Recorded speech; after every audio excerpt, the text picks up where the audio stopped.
किसान साथियों राम राम। आशा करता हूँ आप सब ठीक ठाक हो। साथियों, आज हम जिक्र करेंगे दाल वाली फसलों पर और तेल वाली फसलों पर सरकार क्या फैसले लेने जा रही है और उन फैसलों से क्या असर किसान की जेब के ऊपर पड़ने वाला है, फायदा होने वाला है या नुकसान होने वाला है। ये इन सब बातों पर विचार करेंगे और मैं आपको बताऊंगा कि सरकार इनके बारे में जो घोषणा कर रही है वो ठीक है या गलत है। साथियों, मैं आपसे बार बार भी निवेदन करता हूं कि संगठन के अंदर ताकत होती है। पिछले दिनों चुनाव के वक्त जो भी किसानों ने मांग उठाई, जो आवाज़ उठाई, उस आवाज़ का, उस मांग का काफ़ी हद तक असर सरकार के ऊपर देखने को मिला है। और कृषि मंत्री व प्रधानमंत्री दोनों ही बार बार किसानों का जिक्र कर रहे हैं और हर बार मीटिंग भी कर रहे हैं, विशेषज्ञों की राय भी ले रहे हैं।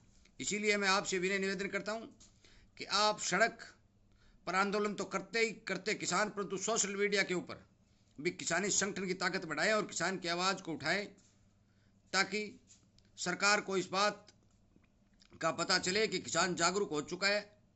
किसान अपने जेब के ऊपर जो नुकसान हो रहा है वो कतई बर्दाश्त नहीं करता। इसलिए किसानों की सुध ली जाए या किसानों के हित में फैसले लिए जाए।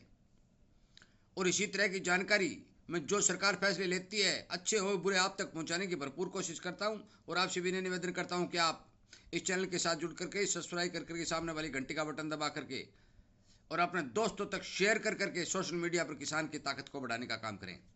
साथियों, मैं आपको बता देना चाहता हूं कि सरकार ने उड़द, तुअर और मुसर तीनों ही फसलों की खरीद गारंटी का ऐलान कर दिया है कि जितने भी किसान इन तीनों फसलों की बुआई करेंगे, हम गारंटी से एमएसपी के ऊपर खरीदेंगे।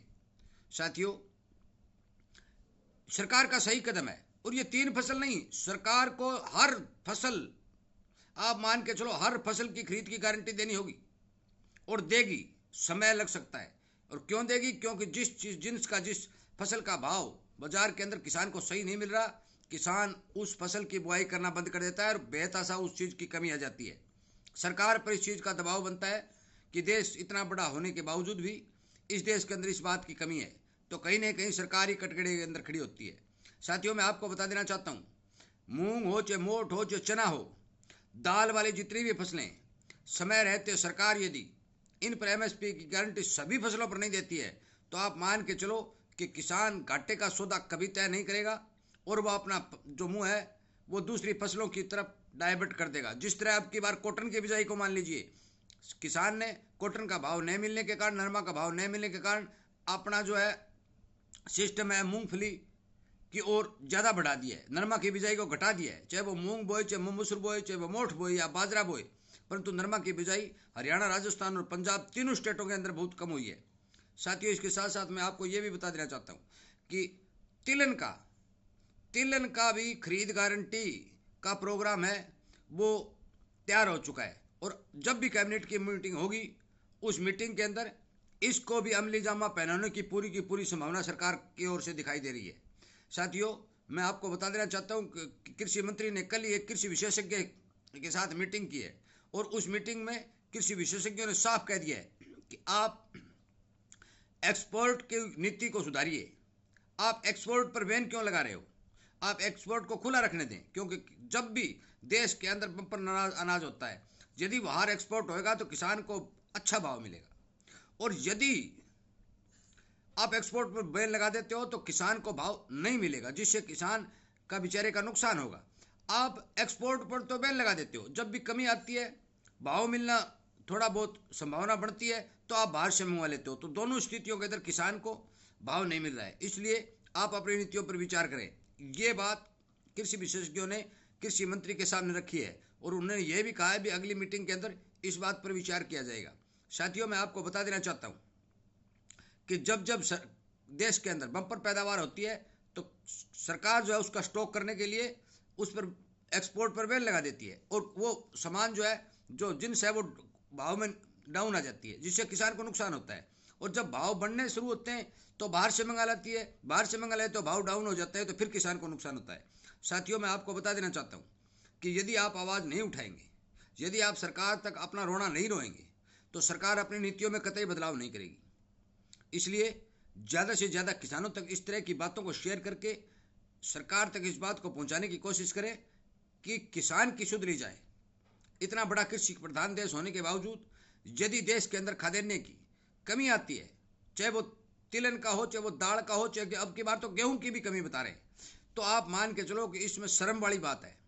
सरकार को सोचना भी चाहिए और किसान को ठीक भाव देने की भरपूर कोशिश करनी चाहिए। मैंने पहले भी एक वीडियो में यह कहा था कि एक पहलू के दो तराजू होते हैं, एक होता है खरीदने वाला, एक होता है बेचने वाला।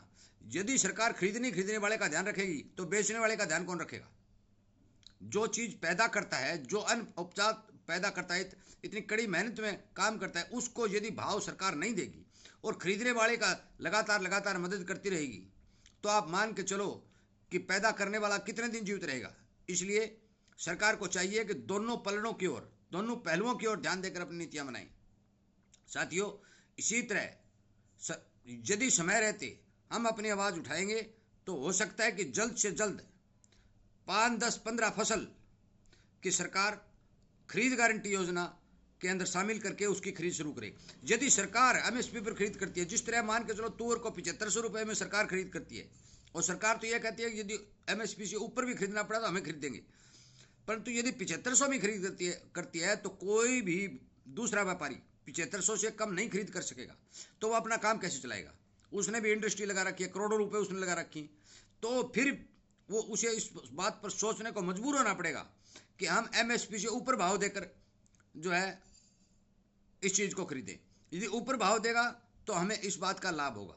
साथियों, मैं आपको बता देना चाहता हूं कि जिस तरह से चने की जब फसल आई थी, डाउन पेमेंट के अंदर, डाउन भाव के अंदर किसानों से चना बहुत ज्यादा खरीदा गया।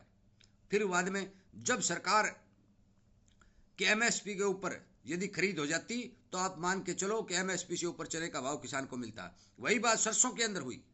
सरसों जब पैदा हुई तब किसान को 4000, 4200, 4500, 4800 और 5000, 5200 रुपए के अंदर किसान को ये सरसों बेचनी पड़ी।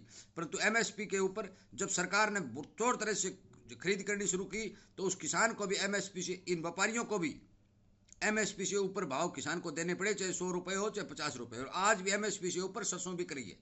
साथियों, मैं आपको बता देना चाहता हूं कि आप संगठन को बढ़ाइए, अपनी आवाज को बुलंद कीजिए, सरकार तक इस बात को पहुंचाइए, सरकारी नुमाइंदों तक इस बात को पहुंचाइए कि आप अपनी नीतियों के अंदर बदलाव यदि नहीं करेंगे तो किसान का बहुत बड़ा नुकसान जो मौके पर हो रहा है, उस नुकसान की भरपाई तो नहीं हो सकती, परंतु फिर भी किसान को जीवित रखने के लिए किसान को ठीक भाव समय पर देने की कृपा करें, ताकि किसान अपनी खेती के काम में आगे से आगे बढ़ता रहे। साथियों, मेरा आपसे विनय निवेदन है कि जो भी खबर मेरे पास निकल के आ रही है, मैं फौरन वीडियो के माध्यम से आप तक पहुंचा देता हूं, और आपसे विनय निवेदन करता हूं कि आप इस तरह की जो जानकारी है, इस तरह की जो किसानी संबंधी आवाज़ हैं, उनको ज़्यादा से ज़्यादा किसानों तक पहुंचा करके, संगठन को बढ़ा करके किसान तक की आवाज़ जो है वो सरकार तक पहुंचाने की कोशिश करें। आपका बहुत बहुत धन्यवाद।